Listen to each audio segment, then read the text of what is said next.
Hey there, fellow gamers. You ever play a game and think to yourself, man, this feels like Dark Souls had a baby with Pinocchio and then gave it chainsaw? Well, that's Lies of P, baby. And today we're diving deep into how much cash this freaky puppet nightmare made since its launch. Spoiler alert, it might not be as cursed as your Wi-Fi connection when you try to download an update. Let's pull some strings and find out just how rich this lie machine became.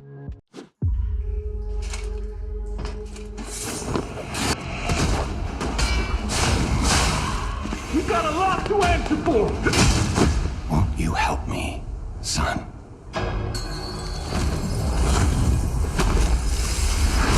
Your lies are a rare ability. Only hope.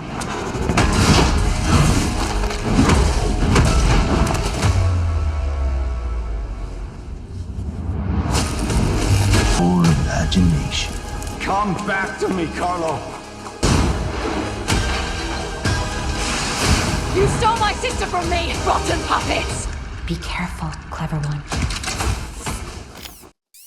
Alright, so if you've been living under a rock, or maybe hiding in a blood-soaked puppet theater, you might not know what Lies of P actually is.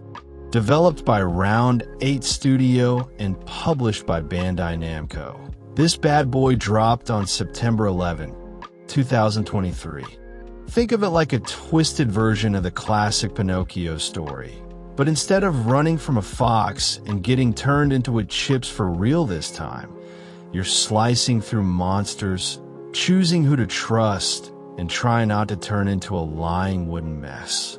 It's basically Dark Souls meets Persona, if Persona was made entirely of nightmares and regret.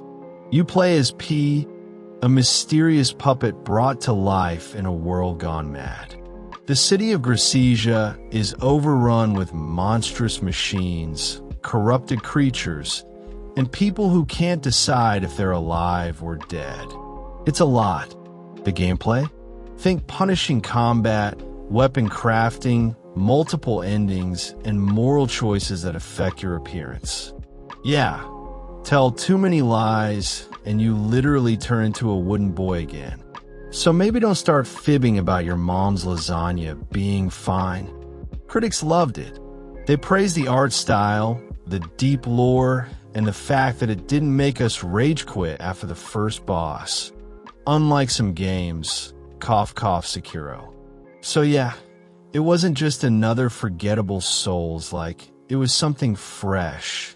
And that's rare in a genre where even the trees want to murder you. Now, let's talk numbers. Cold hard cash, digital doubloons, PlayStation Gold, or however you want to call it. So here's the deal. Lies of P launched on PS4, PS5, Xbox Series XS, and PC. That means it had a pretty wide audience right off the bat. Bandai Namco didn't exactly throw open their vault and show us all the loot like a generous gacha game monetizer. But thanks to industry analysts, financial reports, and some good old-fashioned number crunching, we can get a ballpark estimate. As of early 2024, Lies of P sold over 1 million copies worldwide within its first month. 1 million. That's more than the number of people who still think Demon's Souls is just a typo. Now, here's where things get spicy. If we assume an average selling price of around $40 per copy, and factor in platform cuts, regional discounts, and possible DLC sales, it's safe to say Lies of P pulled in somewhere between $45 million and $50 million in revenue in its first few months alone. 50 million bucks. That's enough to buy roughly 38,000 custom puppet noses. Just saying. And remember, this is just the base game. We haven't even touched the extra content yet. Because oh boy, they definitely wanted to squeeze every penny out of this thing. Okay, but wait, is that a lot? Was this game just barely surviving like a no-name indie dev at PX East, or did it absolutely crush it? Let's compare. Elden Ring broke the internet, sold over 17 million copies, made more money than some small countries. Yeah, Lies of P ain't competing with that. But how about Sekiro?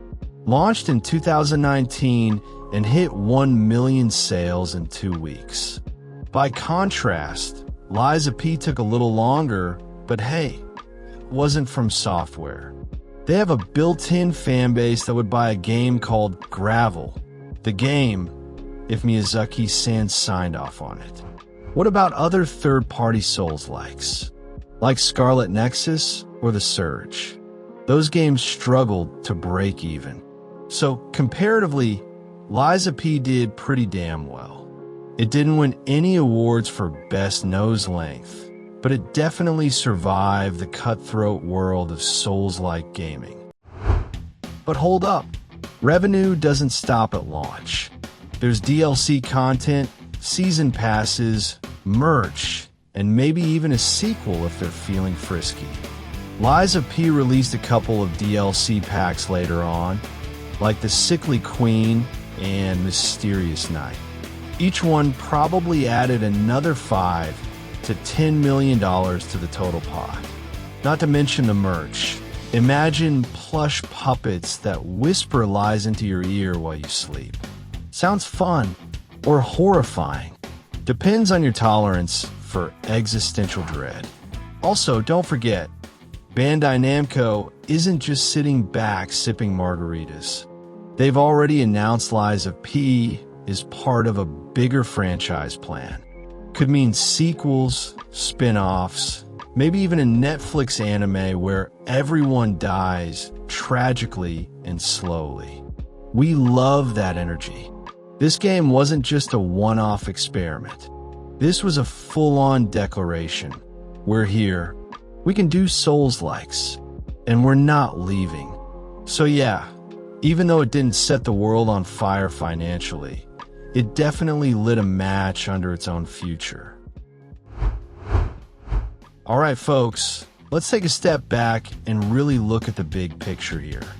We've got Lies of P, a game that tried to do something pretty ambitious. It wanted to be a Souls-like, sure, but with its own unique flavor. Like ordering sushi at a barbecue joint. Unexpected, but oddly satisfying. So, to recap what we found. The base game sold over 1 million copies in its first month, at an average of $40 per copy. That's roughly $40 million from the main game alone. Then came the DLCs. Yes, they jumped on the cash train too. 2 expansions dropped after launch, the Sickly Queen and Mysterious Night. Both gave us new bosses, weapons, and story content. You know, all the stuff Souls fans drool over like dogs hearing the treat bag rustle. Each of those DLCs probably added another $5 to $7 million. Especially since Souls-likes fans are known for going full completionist mode, like it's their job. Which, honestly, sometimes it is. And then there's merch. Oh boy, Bandai Namco? They didn't waste any time slapping the Lies of P logo on hoodies, posters, and probably even cursed wooden keychains. Would I buy a plushie of my favorite puppet if it whispered, "You're not a real boy," into my ear every night? Absolutely. And so did thousands of other weirdos out there. So when we add it all up, we're talking somewhere around $50 million total. Maybe even a little more by now. Now, is that enough to make Bandai Namco throw a parade in Tokyo and Las Vegas? Maybe not quite yet, but it's definitely enough to say this game was a success. Because here's the thing, Lies of P wasn't made by From Software. There was no built-in hype train fueled by 10 years of fans suffering. No Miyazaki-san name attached. No meme armies ready to defend every boss fight online. This was an underdog, So there you have it, folks. Lies of P has earned its place among the Souls-likes, not just in gameplay, but financially too. It might not have broken the bank, but it sure as hell opened the door. If you like this breakdown, smash that like button like you're dodging a boss attack. Subscribe if you want more breakdowns of big game launches and how much money developers are raking in while we suffer through New Game Plus. And if you want to see more videos like this, drop a comment below. Maybe we'll do a Baldur's Gate 3 earnings video next. Or maybe something completely cursed. Either way, keep it spooky, stay curious, and remember, in this business, the only thing sharper than the blades is the marketing strategy. Until next time, keep grinding, keep spending, and don't let the puppet masters pull your strings. Peace out, nerds.